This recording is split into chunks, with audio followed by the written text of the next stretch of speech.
It's January 20th, 2026, and this story begins with two statements that seem impossible to reconcile, yet both are true.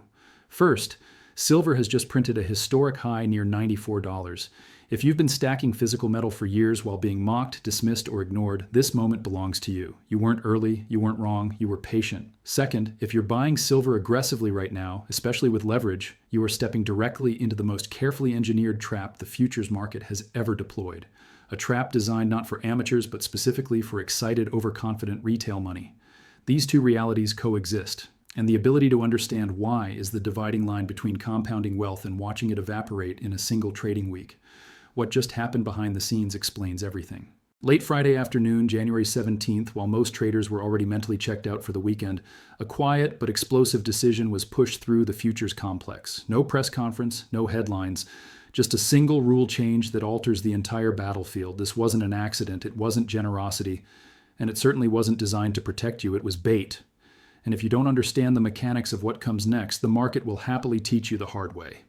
At 3:47 p.m. Eastern on January 17th, an emergency notice went live from the futures exchange governing silver contracts.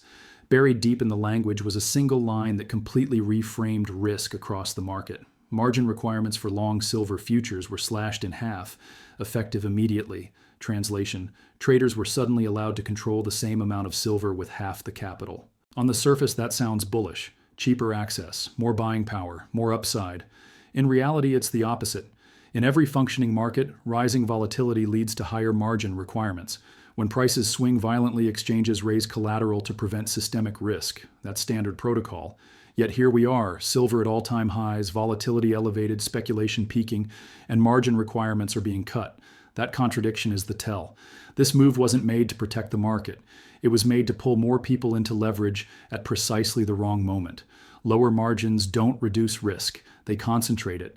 They allow more participants to crowd into the same trade with less protection. And when the exit door is narrow, crowded leverage turns into forced liquidation. That's the setup. When margin drops to 9%, traders are suddenly operating at roughly 11-to-1 leverage. That means a 9% adverse move wipes out the entire position. At these levels, silver doesn't need to collapse. It only needs to dip. A controlled pullback becomes a cascade. Stops trigger. Margin calls hit.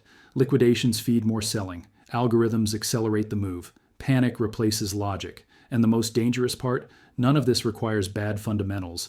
This is mechanical. The market doesn't need new information, it just needs pressure. Lowering margin requirements at market highs is like inviting more people onto thin ice. The surface looks solid until everyone moves at once. This is why experienced traders fear margin reductions near peaks. They aren't invitations, they're accelerants. And this time, the accelerant is sitting directly beneath the most explosive option structure the silver market has ever seen. Just above current prices sits a mountain of open interest clustered at one level, $100. Never in silver's history has so much speculative exposure been stacked on a single strike. Hundreds of thousands of call contracts expire at the end of January. Each contract represents thousands of ounces. Together, they represent a quantity of silver that dwarfs what actually exists for delivery. These options only pay if silver closes above $100, not trades above it, not spikes above it, closes above it. If silver finishes even 1 cent below that level, every one of those contracts expires worthless. That premium doesn't vanish. It transfers from the buyer to the seller. And the sellers aren't retail. They're the same institutions that control liquidity, margin rules, and execution speed. Now ask yourself, who benefits from silver approaching 100 but not crossing it? That question answers everything. Markets don't move on morality, they move on incentives. Right now, the incentive structure is brutally clear. If silver surges just below $100, enthusiasm explodes. Retail participation peaks. Leverage piles in. Premium flows upward. If silver then retreats, briefly, violently, before expiration, the options expire worthless, leveraged longs are wiped out, and the system resets. Billions change hands without a single conspiracy. Just math. This is why the trap works. No coordination is required. The rules alone do the damage. And history shows this pattern repeating whenever speculative exposure becomes lopsided. Margin reductions invite risk. Margin hikes enforce losses. Those who don't understand the sequence become liquidity. Those who do, step aside and wait. Because the long-term story for silver isn't broken. But the short-term path is designed to punish impatience. This is not a new maneuver. It only feels new because most participants weren't watching the last time it happened. Markets have memory, even when traders don't. In April of 2011, silver was accelerating toward $50. Headlines were euphoric. Retail demand exploded. And just before the peak, margin requirements were loosened. Participation surged. Leverage multiplied. 2 days later, margins were raised aggressively. The price collapsed. Liquidation did the rest. September 2020 followed the same script. Momentum, enthusiasm, lowered friction, then a sudden reversal that erased weeks of gains in days.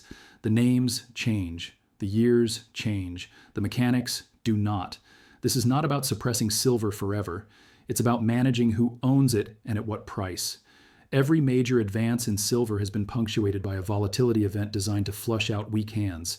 These events are not failures of the bull market. They are features of it. The mistake retail makes is assuming straight lines in leveraged environments. There are none. Liquidation isn't chaos. It's choreography. It starts with a push, often during thin liquidity windows, overnight sessions, holiday volumes, moments when price can be moved with minimal resistance. That push triggers stops. Stops trigger forced selling. Forced selling hits margin thresholds.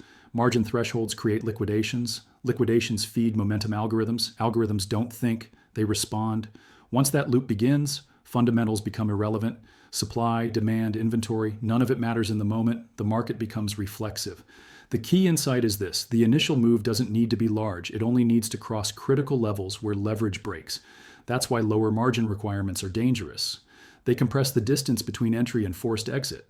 9% isn't protection, it's exposure.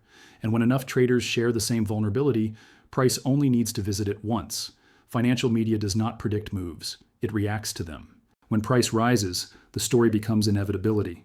When price falls, the narrative flips to failure. This isn't incompetence, it's incentive.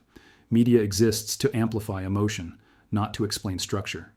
Euphoria attracts clicks. Panic retains attention. Calm analysis does neither. So when silver approaches a psychologically charged level, coverage explodes, experts appear, targets escalate, certainty replaces caution. And that's precisely when risk is highest.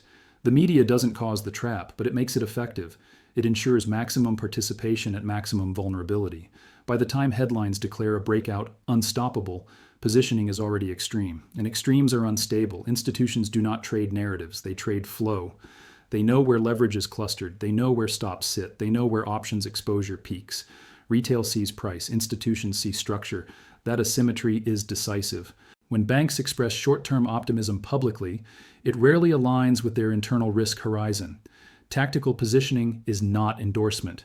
It's opportunity. Their objective is not to be right directionally. It's to be paid. Premium collected, risk transferred, exposure hedged. Public enthusiasm becomes private inventory. Paper silver is a claim. Physical silver is an asset. That distinction matters most during stress. Paper positions can be closed, cash settled, margined, or liquidated without consent. Physical metal cannot. You either own it or you don't. This is why paper markets experience violence while physical markets experience delay. Price can fall instantly. Availability cannot. When volatility spikes, paper holders face decisions. Physical holders face inconvenience. That asymmetry defines survival. Most losses are not analytical. They are emotional. Fear forces exits. Greed accelerates entries. Screens amplify both. The market exploits this relentlessly. The antidote is distance. Not disengagement, but perspective. Those who watch every tick feel every fluctuation. Those who zoom out see trend. Discipline is not prediction. It's restraint. And restraint is rare. Artificial intelligence is not a theme. It's a structural shift. Data centers consume silver at scale. Connectivity, power management, cooling, fabrication. This demand is price insensitive. When function requires material, cost becomes secondary. That creates inelastic demand layered on top of already constrained supply. Unlike investors, machines don't wait for dips. They require continuity. This is the bid beneath the market that paper pricing struggles to reflect when physical buyers bypass exchanges, price fragments, one price for settlement, another for delivery. This divergence is subtle at first, premiums widen, availability tightens, lead times extend, eventually the fiction breaks. Markets cannot indefinitely price abundance where scarcity exists. When that gap becomes visible, confidence shifts rapidly, and confidence is everything. Traps fail when participation resists leverage, when holders refuse to sell, when delivery is demanded, when closing prices invalidate positioning. In those moments, control evaporates. Short exposure becomes obligation. Obligation becomes panic. That's when repricing accelerates, not gradually, but violently. Failure doesn't look like calm upside. It looks like disorder. Cash settlement preserves systems but destroys trust. It signals scarcity. It admits imbalance. Once invoked, confidence never fully returns. Participants learn the rules change under pressure. And markets built on belief unravel quickly when belief breaks. Short-term traders experience chaos. Long-term holders experience noise. The difference is not intelligence, it's horizon. Those aligned with structural forces can tolerate volatility. Those chasing momentum cannot. Time is the ultimate filter. Round numbers anchor perception. They convert assets into statements. A sustained break reframes narratives, and narratives shift behavior. That's why resistance exists where logic says it shouldn't. Psychology creates ceilings before supply ever does. Avoid leverage where control is absent. Favor ownership where settlement is uncertain. Let volatility work for you, not against you. Patience is positioning. Volatility exhausts participants. Those shaken out rarely re-enter efficiently. That vacuum allows trend to resume. Markets move most cleanly after pain. Silver's trajectory is not in doubt. Its path is. Those who understand structure survive the turbulence. Those who chase price fund it. The market does not reward conviction alone. It rewards alignment with mechanics, incentives, and time. Hold accordingly.